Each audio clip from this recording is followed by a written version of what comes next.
Bom dia a todos. Primeiramente, com enorme prazer, que a Federação do Comércio está promovendo esse seminário hoje, fruto de um trabalho realizado pelo Conselho de Assuntos Tributários, momento no qual eu agradeço a todos os membros do Conselho, vejo o Dr. Regis aqui presente, Dr. Emanuel, Dr. Rafael, que também nos brinda com a sua presença em todas as reuniões do Conselho, doutor Alexandre, que vai palestrar na parte da tarde, o nosso presidente Walter, o nosso presidente de honra, que há pouco falou, o professor Sacha Calmon, SESC, SENAC, SEBRAE, ANES, CRC, todas as entidades que, em conjunto, se propõem a debater o direito tributário, a escutar os problemas dos empresários e, com isso, tentar contribuir aí na solução desses problemas.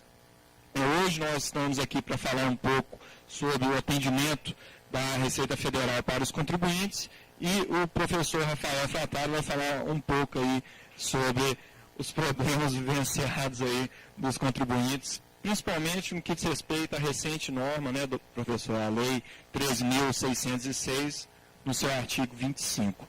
Então, sem maiores delongas, o primeiro palestrante é o Dr. Jonathan dos Santos Licher, que é bacharel no curso de Engenharia Eletrônica e de Telecomunicações pela PUC Minas, admitido em concurso público no cargo de auditor fiscal da Receita Federal em 2012, atuou nas unidades centrais da Receita Federal em Brasília, sendo chefe substituto da divisão de acompanhamento dos maiores contribuintes na coordenação especial de maiores contribuintes e é atual o chefe do Serviço de Acompanhamento dos Maiores Contribuintes na 6ª Região Fiscal.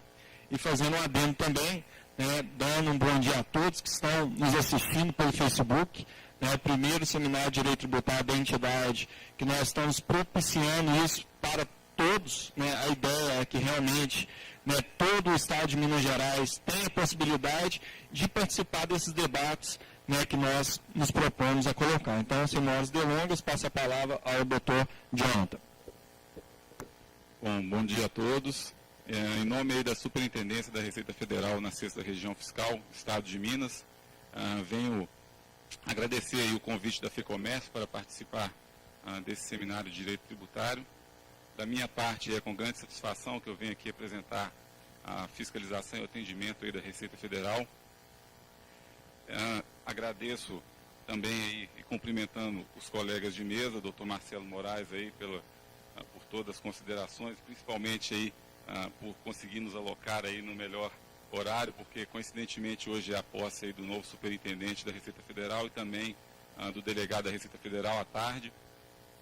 E também cumprimentar o colega de mesa Rafael Fratari, que trará um tema bem atual e bastante debatido.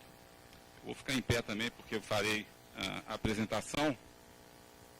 E, para falar então da fiscalização, vou falar inicialmente dela, depois passo aí para a parte do atendimento. Aqui, não, deu certo. Está todo mundo me escutando bem? Tá. Então, inicialmente, para falar da fiscalização, vou começar com a parte da nossa estrutura organizacional. Nós temos, então, as unidades centrais em Brasília, podemos falar que seria o cérebro aí da Receita Federal, responsável por todos os processos de trabalho, composta aí por várias subsecretarias, dentre elas a de fiscalização. E a subsecretaria de fiscalização trata de fiscalização em sentido amplo, digo amplo porque ela é responsável por 4 processos de trabalho. Um deles é o monitorar grandes contribuintes, no qual eu atuo.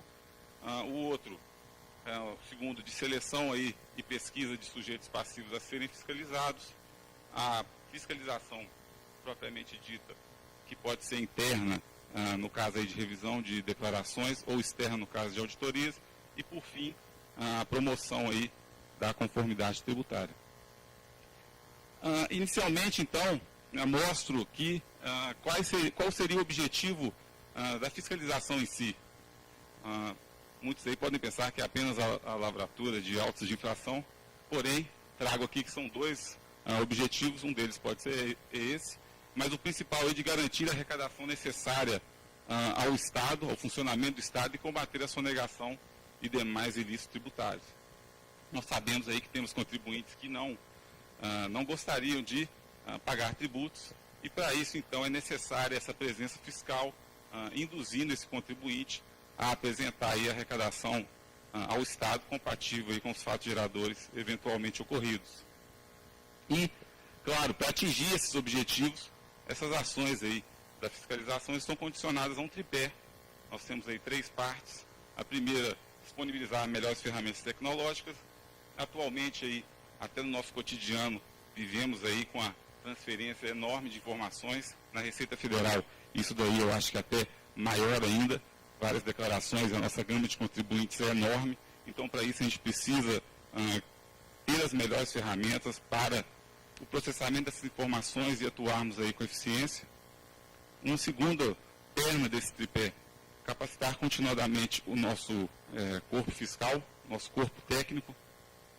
Diariamente aí nos deparamos com novas legislações, posicionamentos jurisprudenciais e planejamentos tributários, sejam eles abusivos ou não, e para isso a gente tem que estar capacitado, tem que estar atualizado.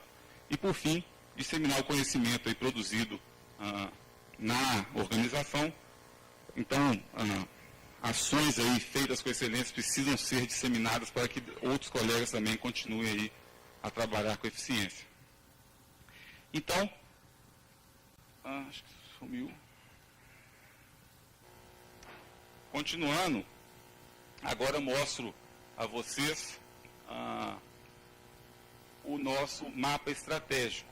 Trago isso para vocês saberem que a nossa atuação ela é baseada numa estratégia. Esse mapa estratégico, ele traz aí a forma visual, toda essa estratégia, mostrando aí os nossos desafios para cumprir a nossa missão, a nossa visão, tudo isso pautado sobre valores e com o objetivo aí de resultado e de processo. A nossa missão é exercer a administração tributária aduaneira com justiça fiscal e respeito ao cidadão e benefício da sociedade. O nosso desafio aí, a nossa visão de futuro, ser uma instituição inovadora, protagonista na simplificação dos sistemas tributários aduaneiros, reconhecido pela efetividade na gestão tributária, pela segurança e agilidade no comércio exterior, contribuindo aí com a qualidade no ambiente de negócios e a competitividade no país.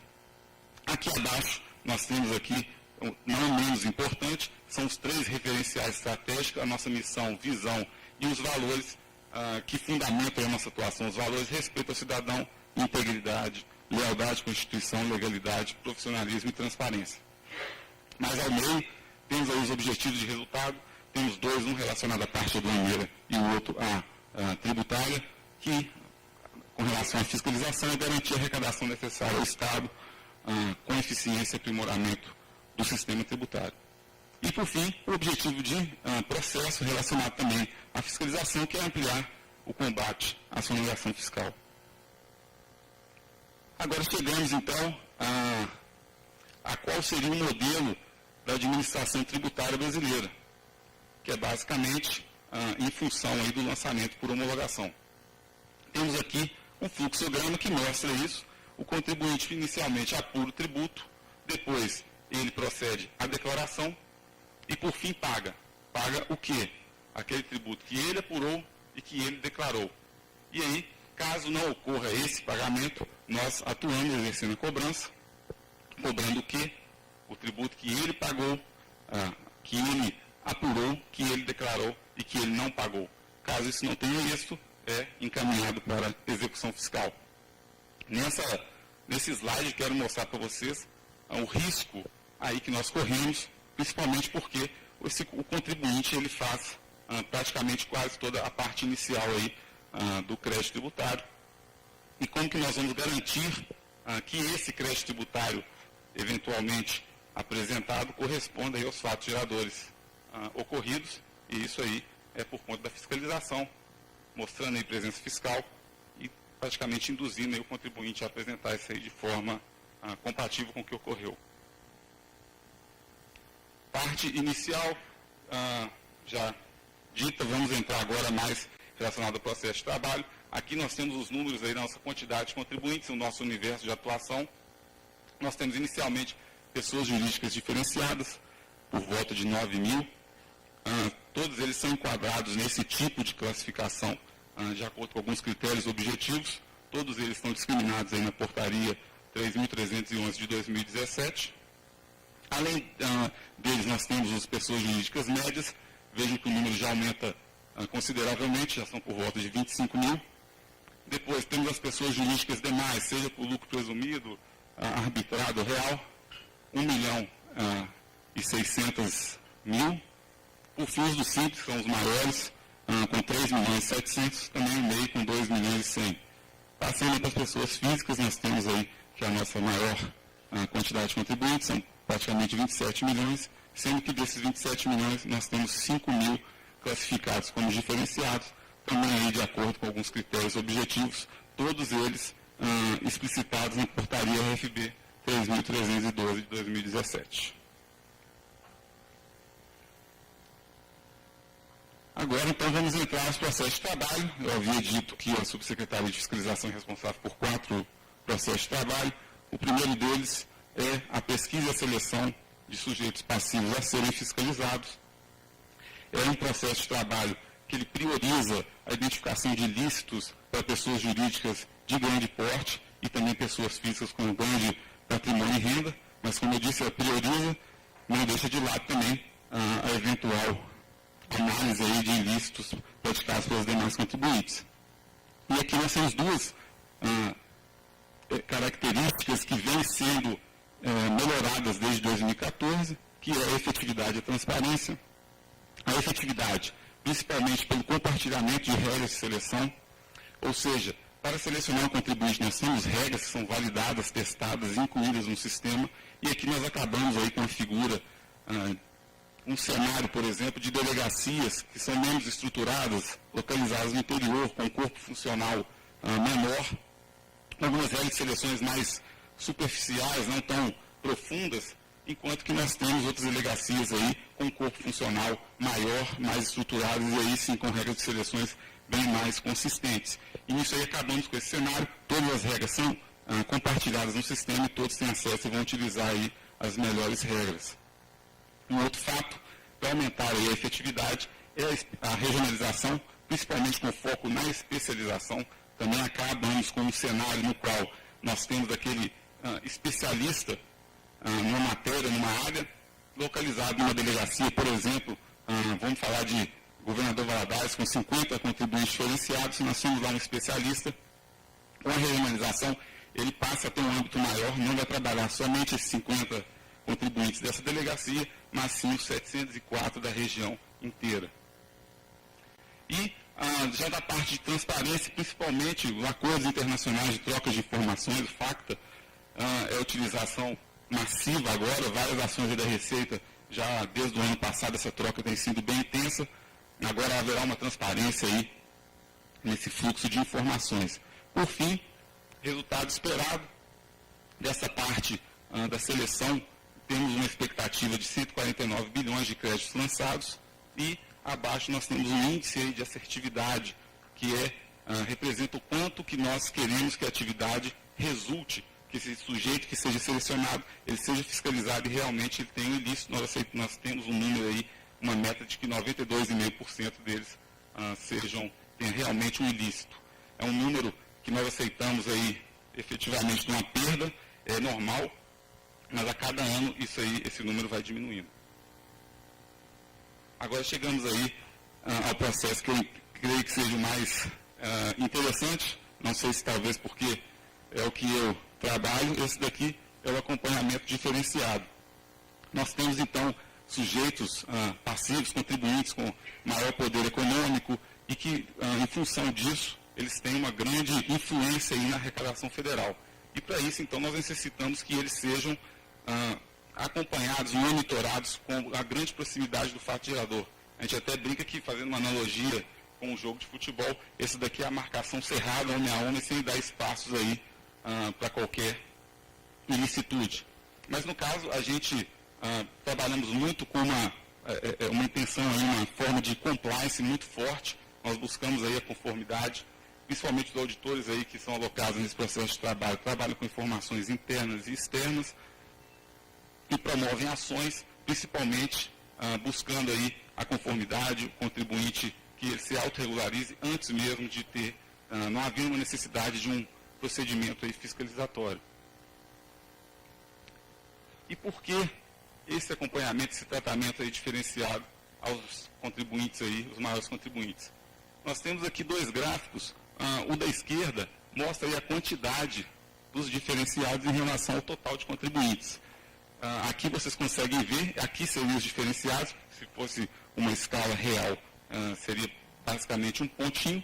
Nós temos então que eles representam 0,01% da quantidade dos nossos contribuintes, porém, vem do lado direito de que eles representam para a arrecadação 61%. Então aqui é basicamente onde a gente tem que atuar bem de forma sistêmica, próximo ao fato gerador.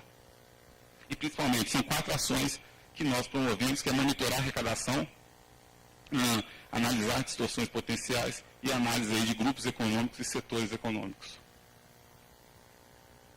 E, em função disso, aqui está o objetivo aí da atividade, com foco grande no compliance, que é assegurar o cumprimento espontâneo de obrigações tributárias e, em especial, a arrecadação potencial dos diferenciados. Então, como eu havia dito, é necessário, então, para a gente promover esse cumprimento espontâneo, ou seja, prefiro chamar de induzido, que esse acompanhamento ele seja percebido.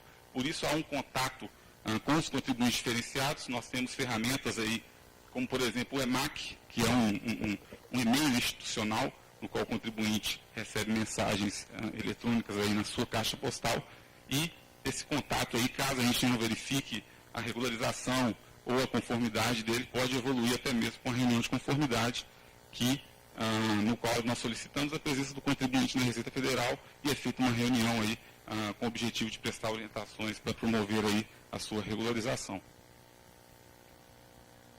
Aqui, mais ou menos esse fluxo de trabalho que eu havia explicado.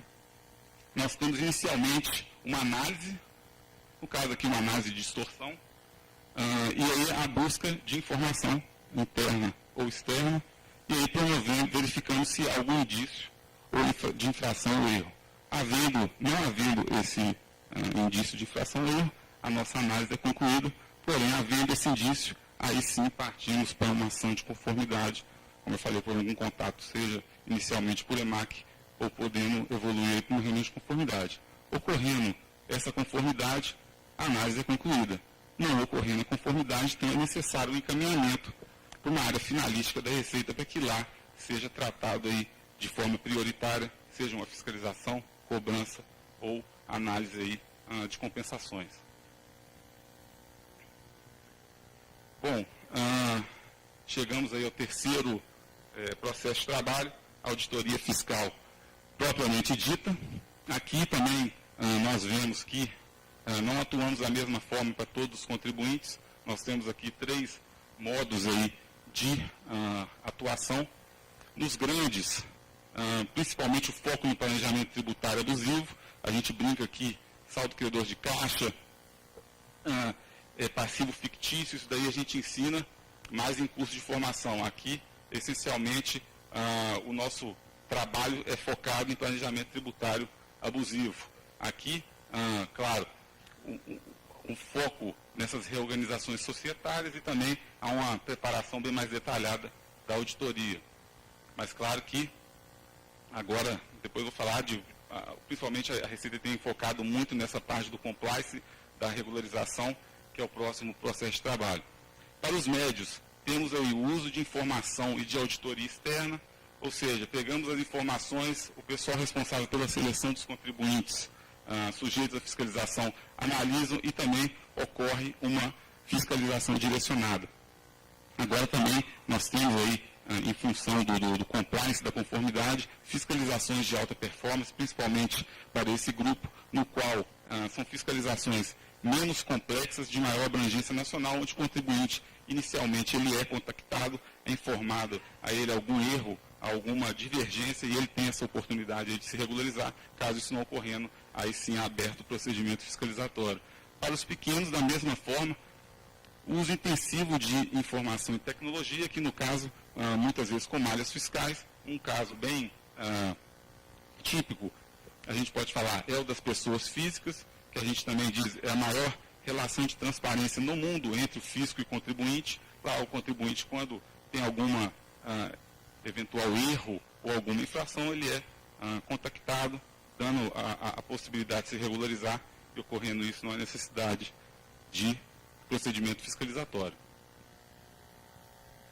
Bom, voltando a atenção para os grandes contribuintes, aqui nós temos nosso grande desafio.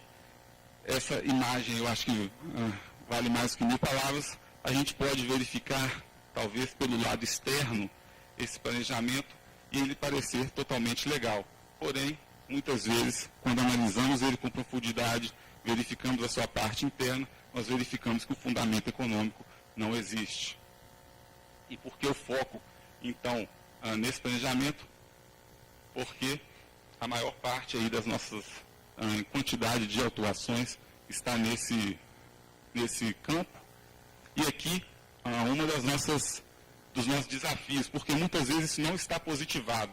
Então aqui, a gente gosta muito de ressaltar essa sinergia do trabalho da Receita Federal, com também com os advogados contribuintes, porque em função aí do nosso trabalho e dos seus, nós verificamos a necessidade, de acordo aí com as ações que vocês apresentam, impugnações e as respostas aí da parte dos nossos tribunais, seja administrativos ou judiciais, aí sim nós conseguimos calibrar o nível da nossa atuação, colocando essa seta na parte correta aí que devemos atuar. E aqui um número, não sei se está dando para vocês verem, de 3,6% das auditorias fiscais com foco no planejamento tributário, nós temos que elas representam quase 50% do nosso total lançado. Então é uma área que nós temos que atuar, a Receita está atuando forte, monitorando forte essa parte dos planejamentos tributários abusivos no caso. Porque, claro, a gente sabe que o contribuinte, nós vivemos um mundo capitalista, ele tem o direito aí de buscar o lucro, claro, nós estamos de olho no abusivo nesse caso.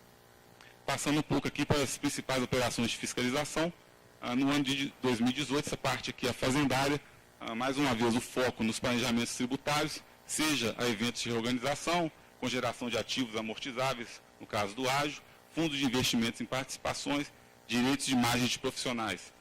Além disso, temos a tributação de resultados auferidos e controlados e coligados no exterior e também a sonegação na distribuição isenta de lucros.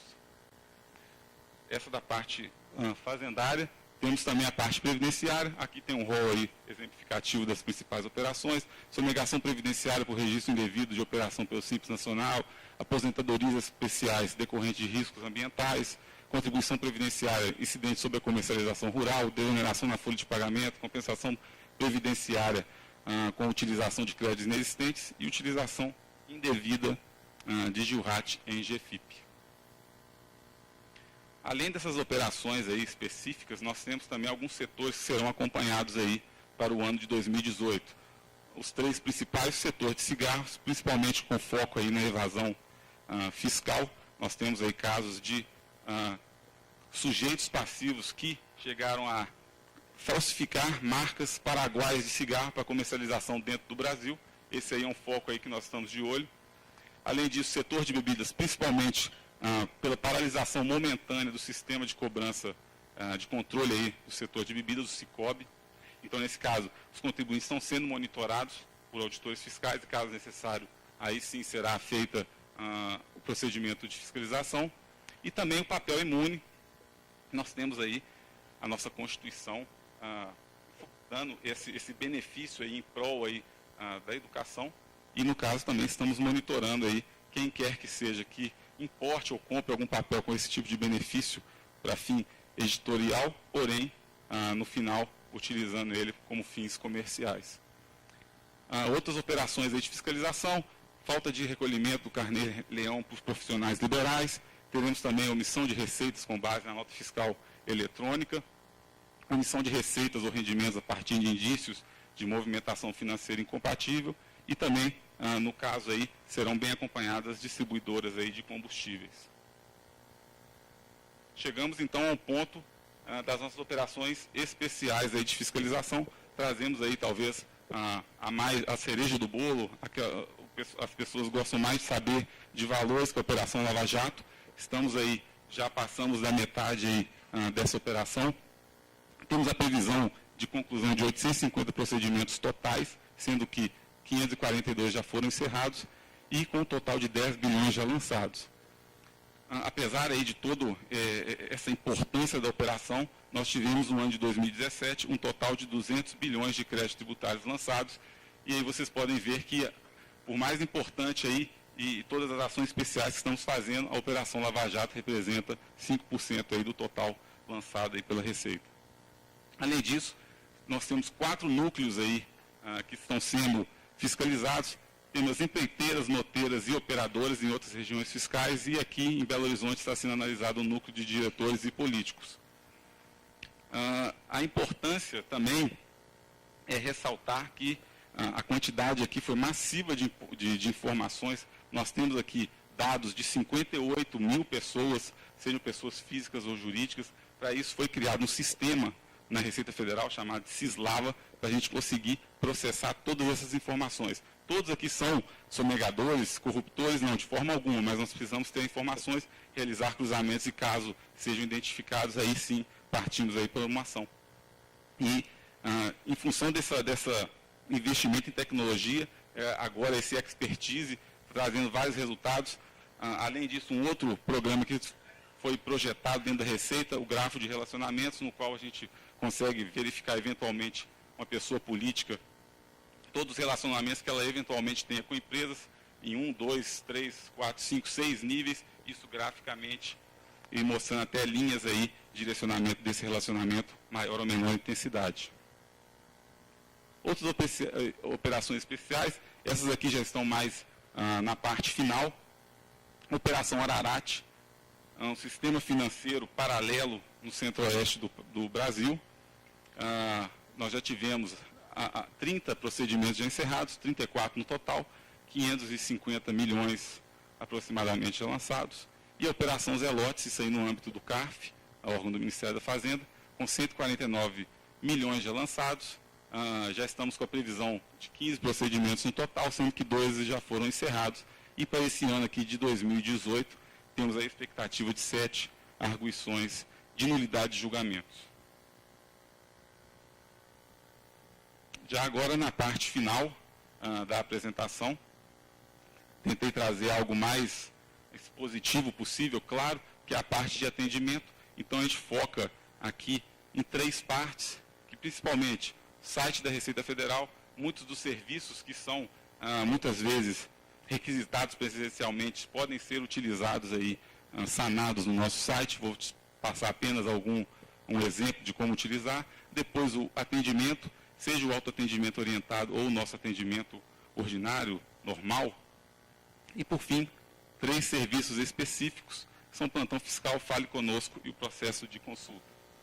Aqui, apenas exemplificando, site da Receita Federal, caso você queira verificar quais são os serviços disponíveis aí no site, nós temos aí uma aba, podemos dizer, de serviço. Clicando nela, você tem aí a opção de verificar serviço para o cidadão, para a empresa ou a lista de todos os serviços. Aqui, clicando, você tem inicialmente os serviços em destaque, os mais utilizados, depois uma lista de serviços. No caso aqui em si, apenas um exemplo de alguém que queira obter a sua certidão de regularidade fiscal. Clicando aqui nesse serviço, você é levado para uma página onde você tem diversas informações sobre o serviço, descrição, quem é o público-alvo, a documentação eventualmente necessária e, principal, as formas de atendimento. Aqui nós temos as 3 formas: o acesso via ECAC, que é o nosso centro de atendimento a contribuintes virtual, que é no site da Receita. Você pode acessá-lo por meio de um certificado digital ou, em alguns casos, por código de acesso. E também o atendimento presencial.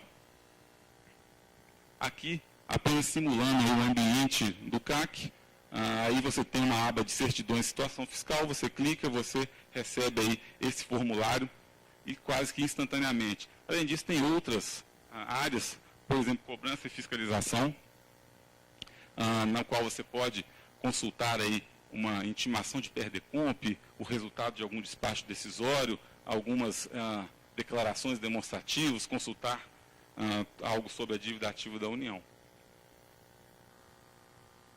Agora, Vimos, então, que alguns serviços podem ser utilizados no site da Receita.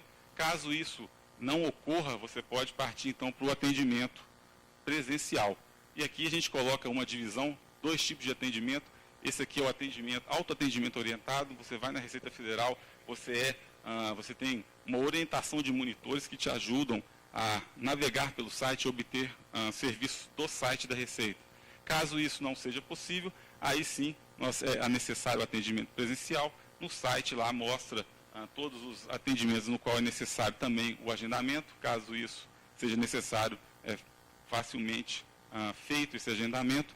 E principalmente para processos, senhas e procurações, nós temos aí a possibilidade de juntada de documento, obtenções de cópias, quanto a pagamentos e parcelamentos, retificações de DARF, GPS, emissão, parcelamentos, dentre outros.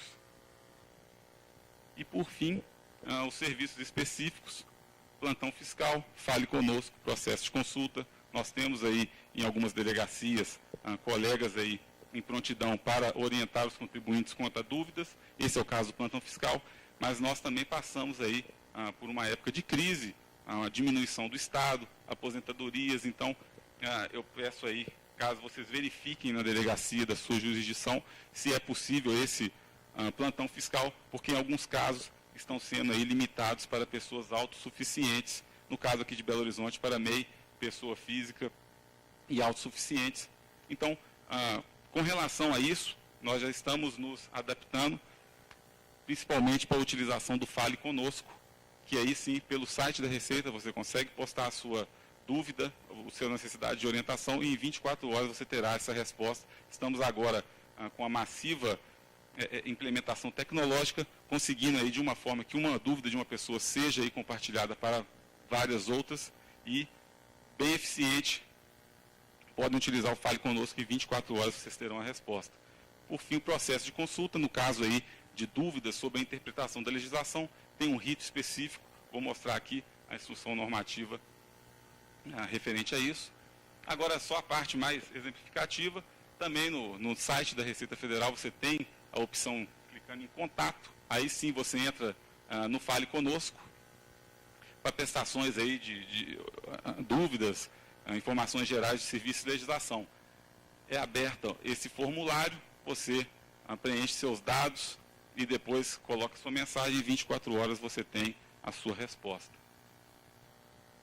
Para finalizar, o procedimento específico de consulta, caso tenha alguma dúvida aí com a legislação tributária, nós temos lá na opção de serviços, são dadas todas as informações e ela está regulada pela Instrução Normativa 1396 de 2013.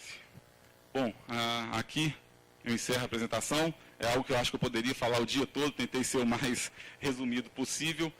Estou à disposição aí para qualquer dúvidas e debate.